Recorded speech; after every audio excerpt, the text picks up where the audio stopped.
Confidence Staveley is a force to be reckoned with. She is not only a keynote speaker, an author, a board member, she's also the founder of the CyberSafe Foundation and a founder of her own company, Merkle Fence, which works to offer talent as a service, basically.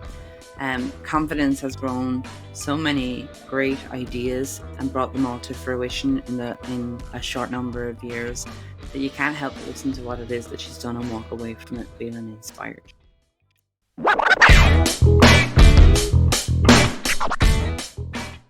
Confidence, it is wonderful to have you on this. I love the new hairdo. It's been a while since we've seen each other in person.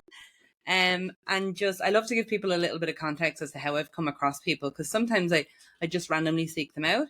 But you and I met at the Cybersecurity Woman of the World, and we talked a good bit to and fro beforehand, but it's the first time we met in person, and you won, you little legend. Actually, I think one of my favorite moments of that was the guy that you were with, I don't know if it was your partner or someone you work with, was doing such a job of following you when you went up with to get your award, of videoing it, and it just the pride was just unreal from everyone in the room, like, and I can never stop saying well done. But that's how I met you, so it's wonderful to speak with you.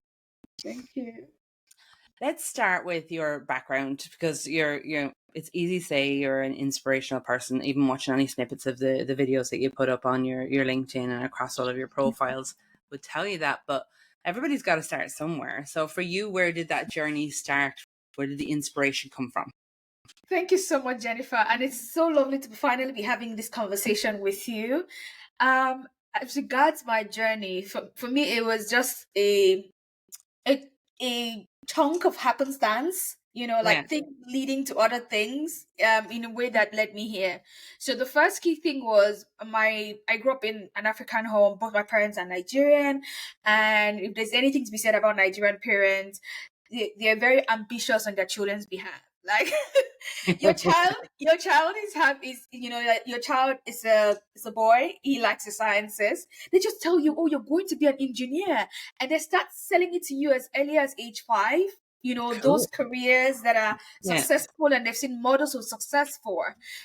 If you're a girl and you took so much and you like the art, you're going to definitely be a lawyer. And if a girl like me who like the sciences, you're going to be a medical doctor. So you can guess where I fell into in all of that. I was the medical doctor that my parents vicariously lived the dream through me for so long that I actually had bought it as though it was mine. And so just when I finished high school, going into college, my parents asked me to take a gap year. Now, in retrospect, I think they were trying to gather their act together financially to be able to put me through higher education, because no parent tells you to take that gap year when it's not financial constraint. No. So I took the gap year, but I want to make sure that I was engaged, and doing something with my life in that time. So they sent me off to go to what they call a computer school. So it's like a tech center where you get to learn how to use computers. Mm-hmm. It was the first time ever I had touched a computer in my life. I learned how to use one. You learned how to use basic offices like Microsoft Word and the rest for the first time. But then I went past that. I started learning how to program. And girl, if I say that I came alive when I was doing all of that, it would be an understatement. Like, I will forget that I've not had lunch. And then if I got there too early, I'll forget that I've not had breakfast, Because I would just get lost in that world and I would just be going at it. I learned how to code in C, Sharp, Java. I was having a blast. And just, at the cap of that 1 year gap, I had now done the examination required. I had passed it. The school had offered me an admission to do medicine, and this admission letter had come. And I looked at myself. I was like, no, this was my parents' dream. Yeah. I think that here is where I want to be, in this world of technology. And to give you a bit of some background, my parents had never been to college. So none of them have graduated with a bachelor. So it was their dream to have all their children be graduates, university graduates. Yeah. Right. So now, of course, not just any graduate, a graduate that they can be sure has prospects of doing so well in their lives that they become the insurance policy, you know, for Yes, their absolutely. passion, you know, Smart. you know, you know what's to do. And so now me coming to say I didn't want to be a medical doctor anymore. I just wanted to make sure I was managing the heartbreak as well as I could. Yeah. So I didn't have a laptop at that time of my own, but I needed to make a presentation to my parents why I should drop this admission to do medicine and then go ahead to do tech. So I bought cardboard papers and made my slides out of cardboard paper. So yes, so I would write the points. I would write the points on one, write the word, and then I numbered them. So Yeah. during my presentation, I would lift them up as little placards, make my point, drop them like that. And my parents didn't understand half of what I was saying in my presentation, but they understood one thing that I keep saying. I've acknowledged over the years, um, is the language of passion. Passion is a language. It can be seen. It can be felt. Yeah. They could see it in my eyes. They could see how my eyes lit up, how happy I was. And there's something my mom always said. She always said to me that you cannot outperform a passionate person. Mm. So it was just on the back of that I was able to pitch to them that I was very passionate about technology. This was the present and this was going to be the future, and I was going to build a fantastic career. So to cut the long story short, my parents made the brave decision that I don't know if I'm as brave as them with my own children, if I and said, you know what, this thing you want to do, go ahead and do it. So I went on to do an advanced diploma in software engineering. Thankfully, got a scholarship to do an IIT and Business Information Systems degree in university, in schools that they would never have been able to afford. But thankfully, I was lucky enough to get scholarships too. And then I did a master's in IT management. So it was during my master's that I took an elective called cryptography. What a baptism of fire. That was the entry point Sure. into information security. So I know it's a long winding story where you can see how things led to things. And then Yeah. my cryptography lecturer at the time became my first mentor in cybersecurity. He was the guy who sort of pointed me in the right directions to get the self-learning I needed and just to encourage me towards that path. So that was basically my story. Got hands-on experience after that, and it's just been a jolly beautiful ride since then, of course with its own share of challenges. Oh, I love it. I love it. And the passion is there. Like there's no denying it, and it's still there. So many people will get into something and then it'll fizzle out after a while. But I know as a parent, I've seen it. One of my boys in particular has a passion, and he was trying to make a sensible decision about where to go to college. And I kept kind of trying to nudge him in this direction until the penny dropped, and you can just see this, like I say, like the light. I'm like, that's what you should be doing. Never mind the rest of it. You'll always be a success in the thing if you're going to be passionate about it, and it seems so easy when you figure it out, you know. And then you moved on to create the CyberGirls Initiative. So where did you make the big jump there from being like an individual doing tech things, and often on the development side of software development you're often very isolated, you're not at the forefront of things, but to go out and do the CyberGirls Initiative, where did that come from? So my career progressed in cybersecurity. I got my first leadership role to be a country manager for a cybersecurity consulting firm in my country. So I started doing a couple more media rounds, being in decision making rooms, the sort of things that you would see. But increasingly, I was in those rooms as the only woman, Mm, or one of very few women. Now, the background I've laid out to you, clearly I've always been in technology, right? From yeah. from get go. So I came through a very traditional route. But up until this point where I started getting leadership roles, I didn't think I was necessarily aware that I was a minority. So it became worse off when I got into some sort of meat management role, and then began to see how different I was and how maybe I would attack problems differently. And for me, I also had another experience. My mother also became a victim of cybercrime around that time. No. Yes. So I looked at it and I was like, oh, the work I've been doing has been enterprise facing the entire time. right? I wanted to be able to do something that would plug the gap between what the government was doing. When I mean government, I don't mean just the government of my country, but like governments all over the world were doing, and Right. then what businesses were doing, like private entities were doing. There was that gap in between that needed to be filled, both in awareness and the other things that I saw were lagging. Were all lagging behind on. And so for me, I created CyberSafe Foundation to then close that gap. So our first program was basically around creating mass cybersecurity awareness, because I clearly saw how people got technology, but like buying a car, they bought the car but didn't know where the brakes were. So Yeah. I wanted to show them where those brakes were, how they needed to maintain that car, how they needed to make sure that they had a seatbelt on, to ensure that they're safe while using that beautiful car. So for us, that's what we started off doing. But then clearly, more and more, I began to see why I was most likely the only woman in those rooms. And so I set out to close the gap. And the stats didn't help either. I stumbled on this stat that I'm now wearing on my t-shirt. It was from the World Bank. So they said that in Africa, although women make up 50% of the population, that we only make up 9% of the cybersecurity workforce. 9. Wow. 9%. And I've actually seen you wear that t-shirt. I've seen you post it on your LinkedIn and I love it. It's crazy.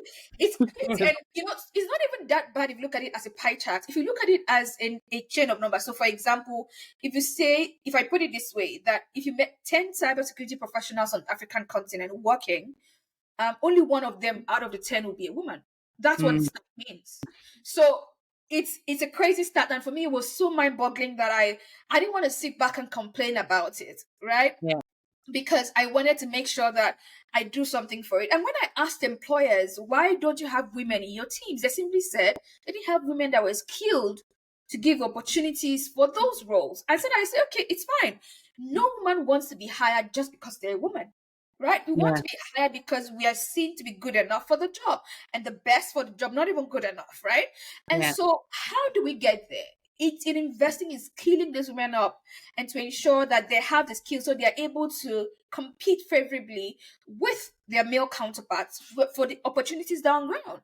So for me, that was where CyberGirls came off, ensuring that we tip the scale on that stat that I saw, what that was so infuriating, that pushed me into taking action, but ensuring also that the girls that we train get the skills and are able to favorably compete. And I found out so much that it's not even just about the skills, it's also about the confidence. People Yeah. say believe, but it was just the fact that I saw that even when women had the skills, a woman will always say, I mean, it's crazy. I'm sure you've seen this a lot of times, Jennifer. I would look at 10 CVs of guys and look at 10 CVs of ladies with the same training. Yeah. Words like foundational, fundamental cybersecurity skills. I mean, what guys will present it that way, right? Yeah. They will say, I learned how to use these technologies. I learned how to. Women will say foundational, enthusiast. They will use the words that take away from them, Yeah. and so for me, it was about ensuring that I have women present themselves in the fullness and grandness of the talent that they are.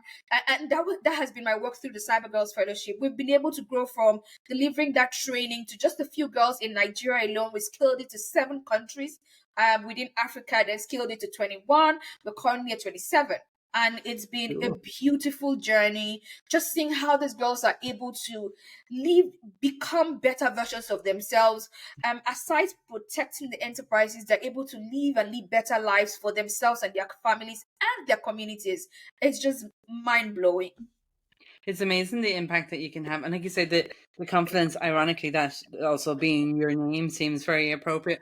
But I've come across it as well. Like I've been mentoring, and through because of COVID, got to mentor people all over the world. And I noticed like the significant difference obviously between women and men, but even culturally in different countries, there's different expectations, or not less fight. There's the intelligence is there and the capability is there, but the fear levels are higher and lower in different countries as well. And it's lovely to see you tackle that head on. Absolutely.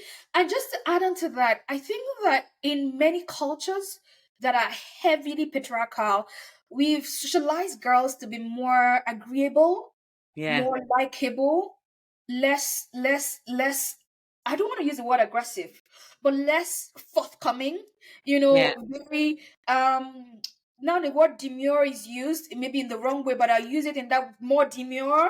Like Yeah. you shouldn't, be so strong. The softness has to come into the workplace. Respect means different for women. If you're very tough, if you are asserting yourself, you're too tough.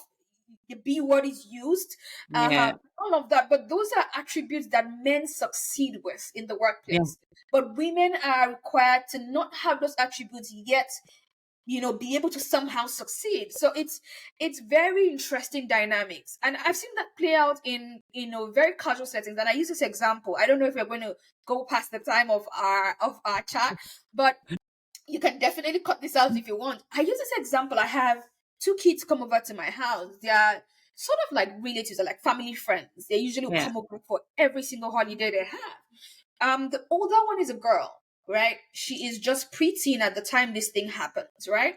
Mm. And then her brother is 3 years younger than her, right? Yeah. So we go to the supermarket and we're shopping, and we're done shopping. Everyone has helped me with my groceries, and I say to them, okay, to reward you, Anti Confidence is going to let you all go into the aisles and pick a drink, any drink of your choice. That was the commandment I gave them, right? Go and pick any drink of your choice. And so they run down the aisle of the supermarket and both come back with a drink. So the two kids, the boy comes back with a big juice, right? The Yeah. biggest pack you could find. And the girl comes back with the small pack. Yeah. And That then sums it up, doesn't it? yes, we're like, you got the big one. And he's like, yes, I did. Anti Confidence didn't say what size of juice we could get. Yeah. And she looked at me and I'm like, yes, I didn't say what size of juice you should get. So he got the big pack and you got the small one. And in that moment, my partner, sort of said, oh, she's been a good girl. And that's why she got the small one. She's been conservative. So she got, and I'm like, oh, it hit me in that moment that a definition of a good girl is a girl who goes small. And I Yeah. immediately corrected it them. Like, that is this, what happened now is exactly what this girl will grow into the workplace doing. So I Yeah. sent them back into the aisle. I said to the girl, you can go ahead and get whatever size of drink you want to get. And she goes and get the same size. She gets the same size as her brother.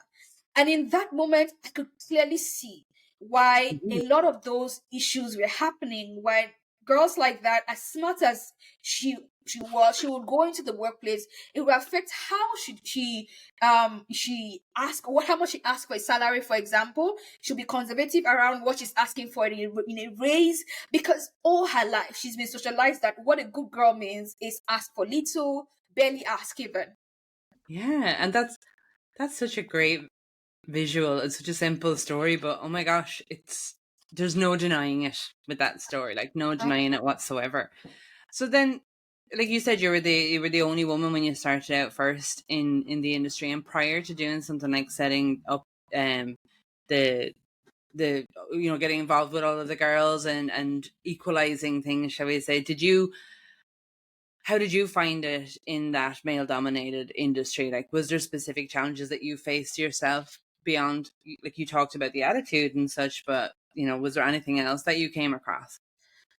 I think there were also nuances that I think I didn't necessarily pick them up, most Mm. of them, but later on I began to. For example, I was asked in interviews. I mean, it's crazy to think about it now, but I was asked when I was going to get married.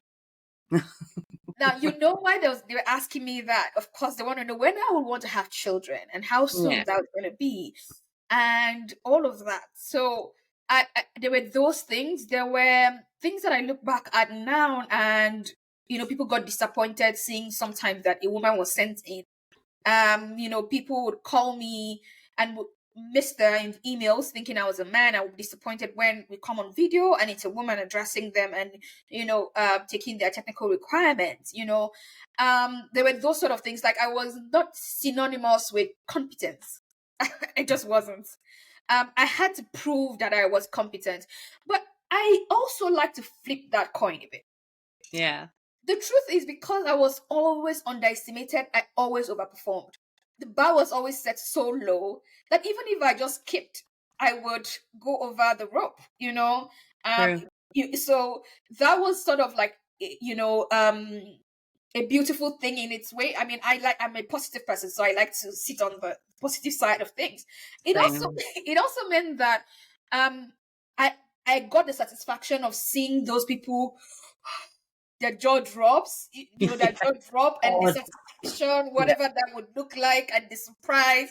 I loved it, So I try to veer away from the fact that, okay, these people do not expect me to, maybe are disappointed, and whatever disrespect to come out of that in the tone, as long as it wasn't very uncivil and in my face, I would take it. Mm. But if it was, I had one time it was that way, and I politely and very strongly addressed it, because that's something I always tell women. You don't want to always, you don't always want to be the fighty person, but Yeah. make sure that you're so skilled at making your point that the people who try to disrespect you feel foolish afterwards. And Cool. yes, and somehow I've perfected the act of doing that. I will ask certain questions. So um you would give yourselves those and you give yourself those answers in a way that you look back at yourself and like, oh, that was out of place to do. So I think Yeah. perfecting the way of standing up for yourself, in a way that's elegant and but is strong, and your point is very well put across, in a way that respects you as a person, and make sure that you're remembered in a firm, but Yeah. exactly how you want to be remembered, in a good way. That's definitely something we don't get enough coaching in, I don't think, anywhere in the world. Especially if, like, I know my generation was very much taught to be good girls and compliant, and so it's a new experience for me learning to be much more, not combative, but assertive or confident when it comes to holding my own. And that's Mhm. difficult to do from the very beginning. Like, I always had to do it and pretend in my head that somebody, like my used to always say that my sister was watching. So if somebody was giving out to me or giving me grief or giving me a hard time, I would think, would my sister allow me to take that? Would it be acceptable for somebody to speak to me like that in front of my sister? And if it wasn't, then I would make myself Mhm. using that in the beginning till I got Mhm. confident enough to do it for myself. But I know definitely it's an Irish thing where we'll do everything we can to avoid having an argument with somebody. So it's not a natural disposition of ours, but it's so much when you get on the other side of it and you do put somebody back in their place Mhm. professionally or, not disrespectfully, do it like you say, then it's Mhm. quite an empowered feeling. I remember thinking that was way easier than I thought. Why have I not been Absolutely. doing that? Absolutely. It's very empowering. And then, the trick around it, once you start doing it and doing it well, you want to do it more. Like you I won't say you feel bolder to do it more. Yeah. That's what I tell the girls that sometimes come to me with things like that. And it just takes that one time usually to make sure. And the beautiful thing about putting people in their place when they're disrespectful is that the word goes around Yes. Very fast. I very love much. it. I love it. But then that actually leads me then into, if there's a need for people to learn those kind of things, and they're not technical, they're soft skills things. Like, I'm a big advocate for mentorship, and I know that you are too. You've been mentored in your own career, and I presume you've mentored other people. I'd be surprised if you hadn't. Like, Mhm. how has that shaped your journey? I love people to hear how mentorship has impacted people, because everybody should have a mentor. How has it impacted you? There's a very simple phrase that I would use to describe its impact. It's enabled me to stand on the shoulder of giants. Mm. Um, so what standing on their shoulders means for me is that I somewhat have a roadmap, and I'm able to juxtapose my roadmap on theirs in the way that suits me, Hmm. in the way that lets me see um, the speed bumps on that path, in a way that lets me see the points that I can that navigation challenges would occur, and in a way that helps me resolve issues quicker. Yeah. So I think that for me that has been the major thing around mentorship. And the way I experienced mentorship wasn't a hand holding thing. It was a thing of um these are the things that I see that are in you, and sometimes I couldn't see that for myself. right? Yeah. And then these are the opportunities, the variety of opportunities that are available to you. Find which one works for you. So it sort of like helped me, what I say, with the different parts. And Mhm. then, but still allowed me, what I'm trying to say in essence, it allowed me the choice with direction. Yeah.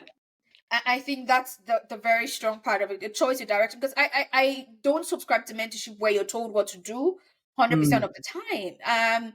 There should be an element of adventure where people find their path or find themselves.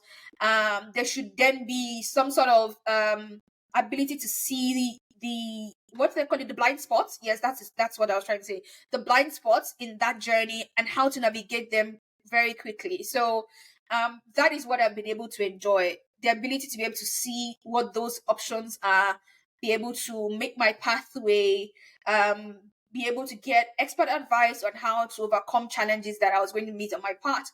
And when I saw some, I experienced some that I wasn't necessarily prompted by my mentor on, I could go to someone that had more experience and they walk me through how to get around it. So I believe that mentorship is something that everyone should have. However, not everyone has it. And this is Mhm. also where I say, unfortunately, in cyber is one of the key things. And I'm going to make 2 points here. The first point is, I think that it's really for newcomers into the industry. There is a rush for very popular people, Yeah. and we sort of equate popularity to competence. Yes, Mm. a lot of popular people are competent, right? But it's not synonymous to it. It doesn't mean that if you don't have thousands of followers or 1,000 followers, that person isn't competent. No, that isn't the case. So for me, for example, I get like 3 mentorship requests every day. So that means in a year, I guess at least 1,000. There is no way I can scratch the surface on that number, Yeah. But there are people who don't get those requests that are equally competent, or even better, more experienced than I am, and are willing and open to mentor. So Yeah. this is one way I'm telling people coming into the industry: please don't look for the most popular person or anything. Those people can still be your role models, because the truth is they are overburdened. Like I've just basically shared with you, they're overburdened with people just asking for mentorship. But there are people who, just checking them out, are open to sharing their experiences and are very experienced as well. The second key thing is, if you do not find a mentor, um, I would say that there's one kind of mentorship that people are always also missing: peer mentorship. Yeah. People that are mentoring you must not be ahead of you. There are things that your peers are learning and are better at, that it can help you out with, that you can jointly attack problems in a way that is collaborative and just helps you grow, that even strengthens and motivates you in the very low times. So people don't look at peer mentorship as a key thing, but I'd It's true. highly recommend it, especially in community settings. And then another key thing is, if you're not able to get a mentor, you can also have a role model that you watch, that sort of mirrors where you're going to. You can sort of watch them from their social media posts, from listening to their talks, going on their YouTube channels, and basically learn from them. Right? There are ways around that, combining that with peer mentorship, that just helps. Unfortunately, we don't have enough mentors in our industry, but these are some ways that you can get around with the challenge. There's not even sort of enough mentors. But that peer mentorship thing is, I hadn't really thought about it, but I've actually probably learned some of the most useful things in my career from my peers. And Absolutely. especially when you go to the peers that they're the same level, but they're in different teams, like from that kind of cross collaboration effort, learning what happens in all those other teams in a company, it certainly helps you to do your job, I think, a little bit better as well from there. So, specific to Africa, what are your thoughts then on the cybersecurity state there at the moment? Or do you see that there's need for improvement in certain areas? Yes, so we used to pay quite a lot of lip service. We still do, to cybersecurity. Cybersecurity, like many parts of the world, is a nice to have till date, But in Africa, it's even worse. It's worse also because we're innovating, I dare say, more than most parts of the world. Like a lot of especially in the financial services space, like our financial services sector is so advanced. I mean, it took me leaving Nigeria to realize that the fact that I could transfer monies and it gets to you in few minutes, Yeah. or few seconds, not even minutes, in few seconds, was quite a big thing. You know, I got to say the UK when I was studying. I was like, oh, people have to wait for money. Like it's It could be a something that week, like, yeah. you know, it's something I can relate with because we're so advanced, you know, in terms of that side of technology. You know, we even if you don't have a smartphone, a feature phone, you know, can just, you know, use USD and you're transferring money and it's getting there in seconds. If you go Yeah. to Kenya, for example, if you were to pay a taxi, people don't use cash to buy food or bananas from the roadside vendor. Literally, the woman who doesn't even have a bank account can receive e-payments in seconds. I mean, in 2 or 1 second. You Yeah. know, it's that fast and it's that ubiquitous. But then we're not embracing securing that technology as much as we should. Now, Yeah. before now, we're enjoying the luxury of Europe and America is getting all of the attention from the cyber criminals. But now the cyber criminals are saying that, okay, we have some really easy, low hanging fruits on these continents. How about Yeah. we eat those fruits? You know, so they're having a field day, you know, in on the African continent, and the more enterprises are beaten, they become twice shy, and it's sort of like improving. There are a lot of companies now with cybersecurity teams or a cybersecurity personnel or someone in IT that is sort of also sorry, excuse me. There's also sort of also um doubling as a cybersecurity resource and all of those sort of things. So we're seeing that take up quite a lot. Yeah. But another part of it I really want to highlight is that there is a high interest in technology, in cybersecurity talent development. There's a very high uptake. Good. People want to be cybersecurity professionals in their droves. And I mean, the numbers speak for themselves. By 2030, 1 in every 4 people on in the world will be of African descent. You know, Wow. so the population is growing so much. We have a very young population. More than half, I think, about 70% of our population is below 30. So yeah, such a young population. So I think that the more the rest of the world is aging and then we are only just emerging, I believe that very strongly that Africa will become the cyber talent powerhouse of the world in a few years, because the number of people coming up, gaining cybersecurity skills, looking for opportunities within the continent, outside of the continent, and they're tapped also to just go to other continents and work. And like the Yeah. way I like to describe cyber talent is that it's energy, and talent generally is energy. It cannot be destroyed. It can only be transformed into one shape or one form or the other. So we would just be those talents that move around continents within our continent, or you know, other continents, just really shaping cybersecurity and having those boots on the ground, doing the work and ensuring that our enterprises and people are secure. So that's what I see. I love it. And yeah, I've seen, as somebody who has worked with, well, I've worked with a lot of different industries all over the world on the cybersecurity side. And yes, the talent there is unreal. And like you say, I couldn't get over the speed too, even when I was there visiting. It just blew my mind. Like, it's so slow. It's still so slow over here. And we still have some means of instant transaction, but not really from an old school bank account. It still could take a couple of days to get through. That's just crazy to me in this day and age. Everything else is instant. I have one more question for you before I'll set you free for your evening. But it is really just around last words as such. Is there any piece of advice that you might give to any young women that might be listening to this and looking to pursue that career in cybersecurity, or even just to young women in general? It might not be cybersecurity specific. What would you say to them?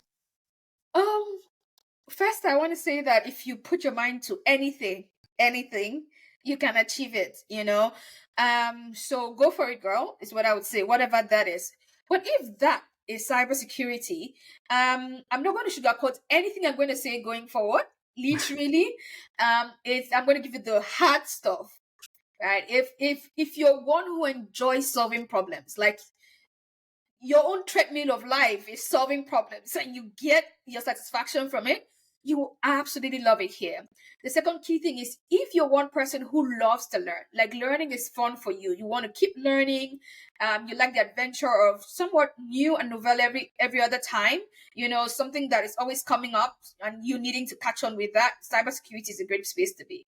If you're neither of these two things, this is not the place for you. Yes, because learning, relearning, and unlearning is a major thing that will keep happening. The standards change. What was good practice yesterday could become bad practice today, and you have to learn what that is and apply it.